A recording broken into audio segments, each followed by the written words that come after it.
o'tgan haftagi qabulimga Sanplast servis korxonasidan mas'ullar keldi.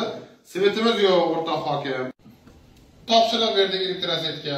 Ikkalasiga ham borasiz og'ayni masalasini qonni ichib berasiz. Boryapti-da, tadbirkorni duğlab qaytib kelyapti.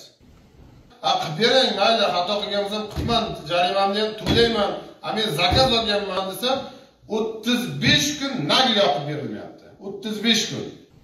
Bu svet yetarli bo'lmaganligi uchun 140 ming yevrolik avtomobilni kuydirib qo'yyapti. Nimaga bunday bo'lgan desam, yana Abror Yusupovni yuristi bilan buxgalteriyasi e'tiborsizlik qildi deyapti. Bitta tadbirkorlik subyektini yaratib ko'ringlar, qani bir dona tadbirkorlik subyektini. Qani Abror Yusupov? Xo'p, nima chora ko'rdingiz? Aytsan ki chora ko'rib, chorasini tashlab berdim, vaqtini. 135 ming yevroni qaysi 80 dan to'ldiramiz o'rnini. Qolgan tadbirkorlar bilan ishlaydigan tashkilot rahbarlari ham ko'zingizni ochib oling. Qayerda shu nohaqlik qiladigan bo'lsangiz, siz to'g'ridan-to'g'ri prezidentimizni tadbirkorlar borasida olib boradigan siyosatga qarshi siyosat yuritayotgan deb baholanasiz. Abror Yusupovga o'xshagan eskicha fikrlaydigan rahbarlarga oramizda o'rin bo'lmasligi kerak. Vijdoningizga havola hammasi.